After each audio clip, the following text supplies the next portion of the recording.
This is back with Team Savage. I'm going to be doing a recap of one of our recent wars that ended up in a tie. I was against Killuminati.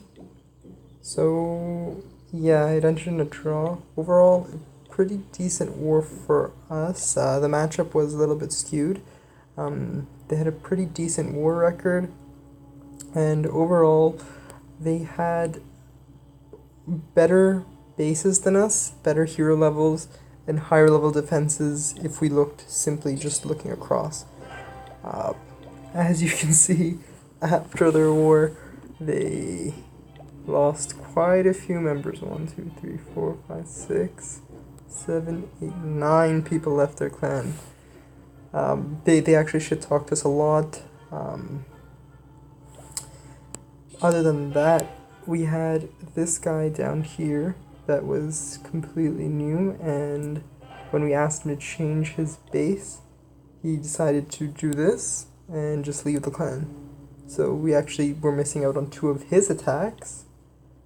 Then what they did was Suriki, here he is. He's one of our actually better attackers, and he set up his base like this. They reported him and he got a 2-day ban. So he wasn't able to get 2 of his attacks in either. So we were already 4 attacks down this war. I mean, without those attacks, we would have easily won. But, I mean, with those attacks, we would have easily won. But, yeah, I mean, that's what happened there. They had, I mean, it was, this war, I mean, it was a weekend, like, some of us stayed on pretty much the entire weekend trying to make sure that we won. So, let's go through some of the better attacks. Alright, so this base actually I failed on, then let's look at the base. Yeah, so I believe what I tried was to go in from here with a Gola loon, take out these 2. I think they both went down, but when I went with my lavas, they just got killed really fast. Austin actually does a surgical hog on this, so let's see how it goes. I actually don't remember how he did his attack. Alright, so he starts off with a shatter, sends in 2, just a lot of funneling, wall breakers, dodging and splash. King and queen go in. I mean, it's so you can see it's a really nice cut he did, so he funnels his troops right, and there's no way for his king and queen to do. This is really important after the new AI update. And he drops that jump so his king can get into the base too. Now what you'll see about this base is that the CC is pretty far off, so it doesn't actually trigger until everything gets in. And now a problem with that is, because when you're doing it, your golems will be attacking here, your king will go in first. Now that means he'll be taking damage from both expos, and then this archer tower, this, and maybe even this archer tower. Let's see how it goes anyway. So he has to pop his king's ability right away, and just because the king is into so much fire, he dies. So they didn't actually have a dragon. He drops his poison, which takes out everything and the entire CC, and now, the queen going in, queen still up, you can start deploying. So as you can see, what he does is, you want to do this when there are multiple single target defenses. So he drops a giant first, that way both of these towers will focus the giant, and then his hogs can go in without taking damage, and he can save his heals for a little bit later. So he drops 3 to 5 hogs, put 2 per defense, but it depends on where he's dropping them as well. And he sent that, as you can see, he sent that one in first to trigger the giant bomb, then he sends in the rest, which is pretty smart to do. And you can see again, he just drops another giant, but at this point they're already going for that, so I'm not sure, probably should have been a little bit earlier with that. Still, I mean, it's a good strategy to have. Drops the heal where all they're converting, so you can see he's going circularly around, that way as the hogs do meet up, but the individual giant bombs or the spring traps if they go off, they'll only get a few hogs instead of getting a big clump of them. Now his queen just died here, but oh, and another thing is he always saves 2 wizards. This is very important for him. He always saves 2 wizards for cleanup. So he just continues doing what he's doing, drops another heal. That heal was probably could have been dropped better. Dropped the second one as well. At this point though, there's not really any other defenses left, so it's already over. He drops a wizard there and a wizard here. The giant, he knows he's gonna start killing, and he also, so at this point it's cleanup time. It's over.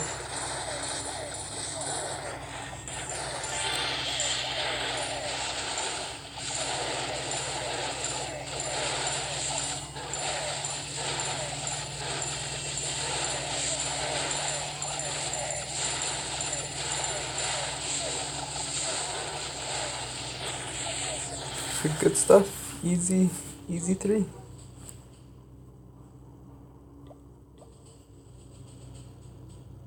Now, what we had to do for this war was, generally we don't allow go wipe or go wee wee attacks because they're not 3-star attacks.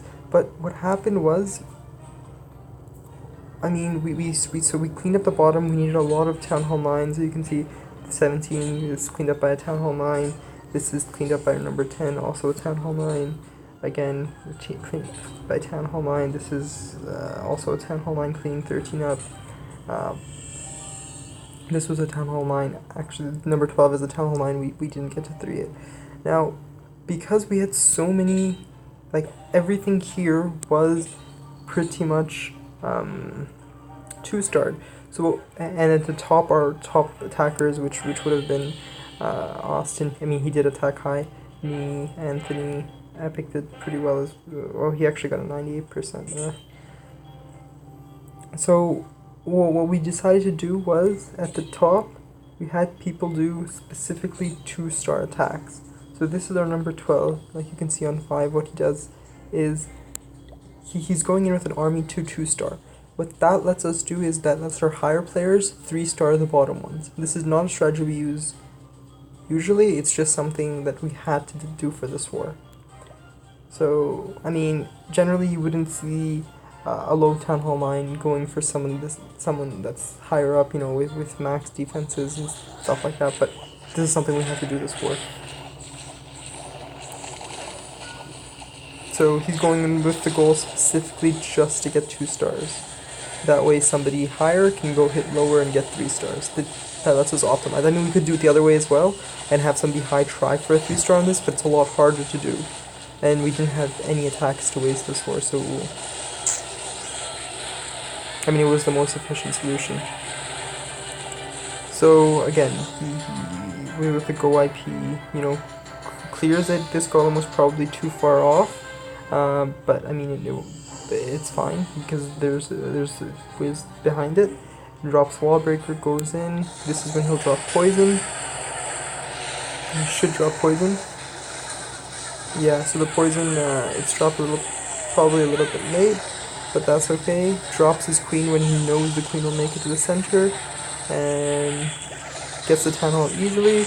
With the Pekka running around on the outside and Wiz on this side, it's easy 50%.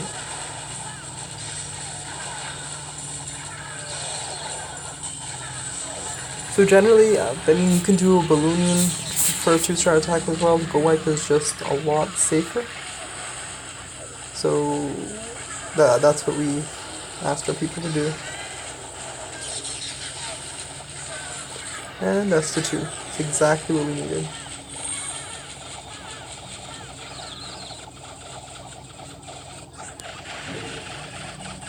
That one archer taking out as much as I can.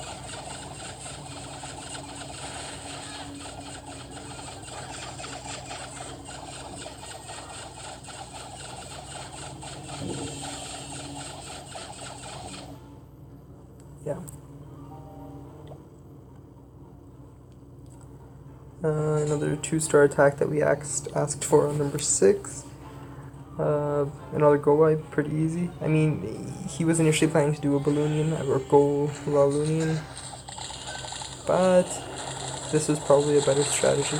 So, I mean, go wipes are easy to do. You just gotta go for the Town Hall, then go for 2. So he drops his poison.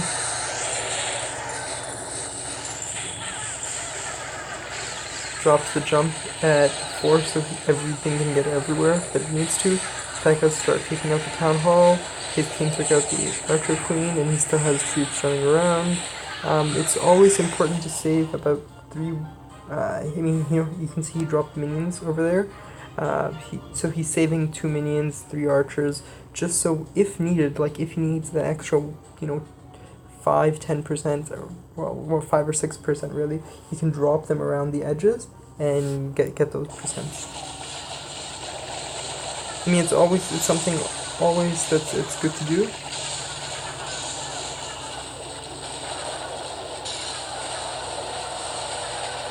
Drops the rage. I mean, it's a fairly simple raid. 2 stars are easy to get, but it's something that when it's needed, you have to be able to do it reliably.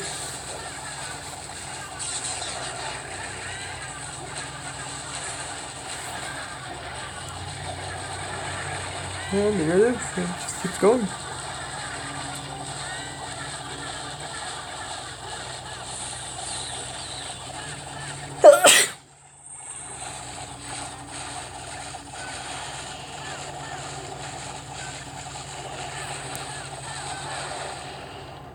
And that's that. Now some of the 3-star attacks. Let's go through these. This was, let's just say it's Austin.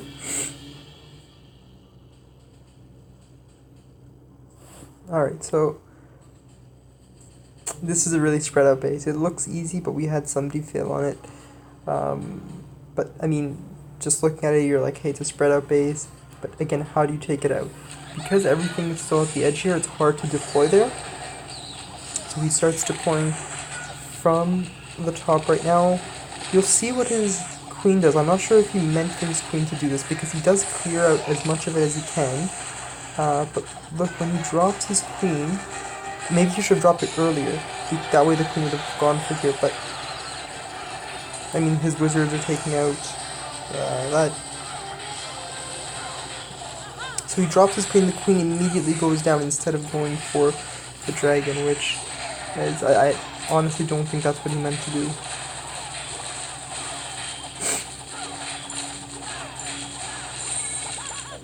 So he did use the queen ability a little bit early, I think. So okay, so once the 2 80s are taken out, what he does is he drops his Lava Hound here. Now, Lava Hounds always go for air defenses, so the whole point of this is it goes in a sweeping motion across here, taking out any air bombs. That way, when he drops his loons, he knows the loons will be clear just to take out the towers. So now when he drops that loon, he knows that there's no anti-air air-seeking missile here or any traps that will kill these. So he drops another one here. And 2 is really all he needs against lower level air defenses. That rage was a little bit early, I'd say. But I mean, it's getting the job. And now you can see all his loons just, he circle in towards here. So, since we had attacked this previously, he knew that there were Teslas here, so he saved 4 loons and a giant. So the giant triggers them, and the 4 loons just take them out easily. So that's something you wouldn't have done if it was a first attack, but since it was a second attack, it's, it's something you have to plan for. Now, what you'll see is he has saved 2 wall breakers, because time, could be an issue. And he drops the wizards to clear this out, that way his archer queen goes inside. And once that happens, he drops the 2 wizards. So, 2 wall breakers. So you have to know his wall breakers don't go for walls, they go for towers behind walls. So when he drops it here, and there's no buildings in here, he knows safely that the wall breaker will go for that. And just as it goes in, his Archer Queen goes in and takes it out. So, pretty good play overall. It was very, very well planned. I just liked it was amazingly planned, actually. And yeah, that was a 3-star attack. Most of the, I think all the 3s actually were second attacks. Nothing this war we were able to 3-star on the first go. High up, I mean. Let's look at another attack. This is honestly pretty straightforward. The attack before on this was like a 98% or something. We can walk through it anyway. Drops golems. It's a simple, like, I mean, you know, go wee with back and runes on a base like this will be easy to do. So you start, just drop the golems, drops the witches, drops this basically the entire kill squad. Once, you know, he drops the jump so that they go inside, because once they've taken out the air defenses, then you can start dropping the back-end loons. Back-end loons are always good for a base like this, because, you know, they won't be killed by spring traps, and, you know, they avoid walls, so...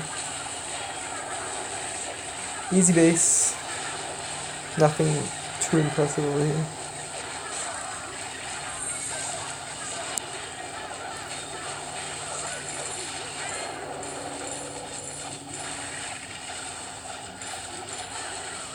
And that was just a straightforward 3.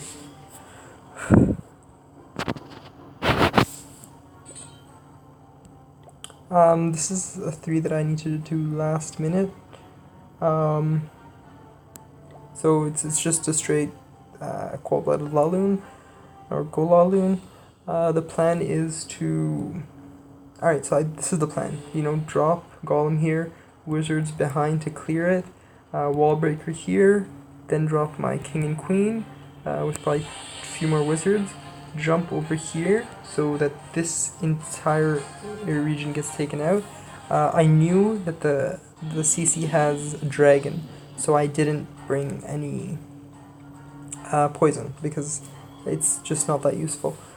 So we drop, so you can see drop wizards, and okay, so this wizard I dropped too early. This archer tower started targeting the wizard, so I held this one until this died and it started attacking the goblin again. Sorry, the golem again.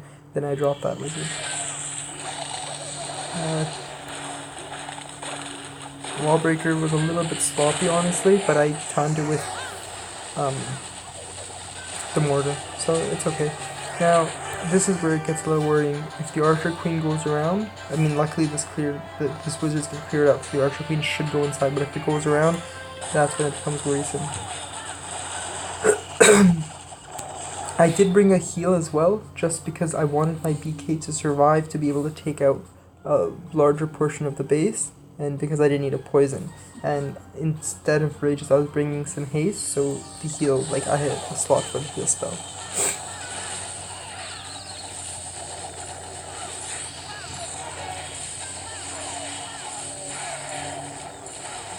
So, you know, everything's going down pretty easily. Archer Queen still actually hasn't hit anything of importance yet, but now this is, okay, so my goal, as you can see, I brought 3 hounds for 3 ADs. I didn't expect this air defense to go down as well. I had expected more to be this way, but I mean, it happens and you have to adjust. My initial plan was going to be, you know, hound, and then loons across, but as soon as this AD starts going down, I know I have to adjust the plan.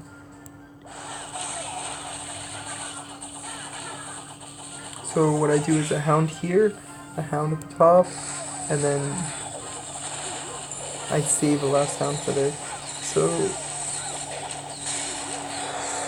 rage as soon as they start going, and then instead of a rage, you have to, so you can see the haste radius is smaller than the rage, and it lasts less time as well because they're level 1.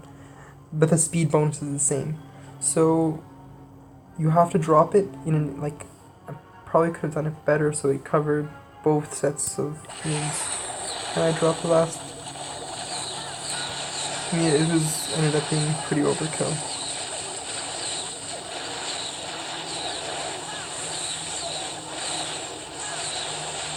And the last one to take that out.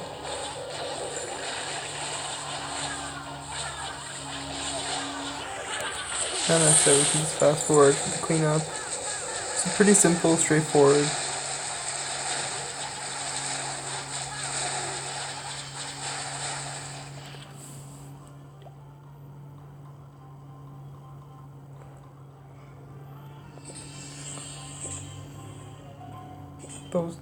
These are all, I feel, overkill attacks. Those are Town Hall 7s. But yeah, I guess we can watch. Oh, this is a go up as well.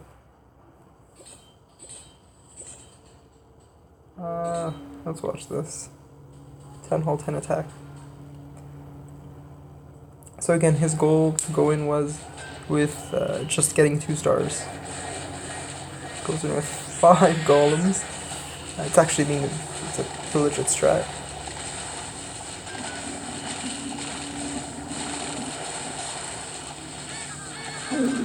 Now, you do multiple golems so that the Inferno Towers attack the golems instead of your units that actually do damage. That way you can see his PK is safe, his wizards are safe, his Archer Queen is safe. It's a decent strat.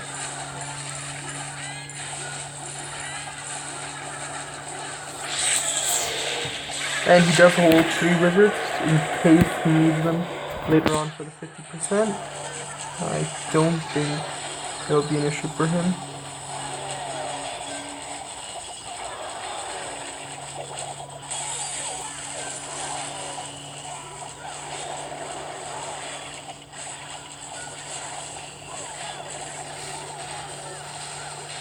I mean, these are simple attacks, but it's something you have to have a good grasp of, because sometimes it just happens that your team needs those 2 stars. So being able to reliably do a 2-star attack is also a skill that, you know, people should practice. 3-star attacks obviously are what everyone should aim for, but you know, it's a war where you need 2 stars, you have to be able to go for the 2 stars. And after the 50, you know, it just keeps going. That's it. I think that's it for this video. I mean, it was a close war for us, as you can see with 36 attacks. They just had low participation count, and then, I mean, it's hilarious because they should talk so much, and then they had people, like, they got out of one of our players' banned. They should talked immensely. They called, like, victory as soon as the war started, and then at a tie they had a bunch of people leave. So good war for us overall. I mean, if we had our 7, you know, attacking just easily, he could have gotten a 3 on one of these, and then that's instant win for us. But we were short on attack, so I mean, it happens. That's alright. So I guess that was a summary for this war. They did pretty well. Their number 1 player disappointed. I mean, I believe they should talk to him, probably assuming, because they were shit talking us too. So I assume that's why he probably left. Anyway, that's all for our, I'd say, first tie since we took over. I believe it's the 3rd tie overall. Actually, let me see. Yeah, 3rd tie overall. And that's all for now.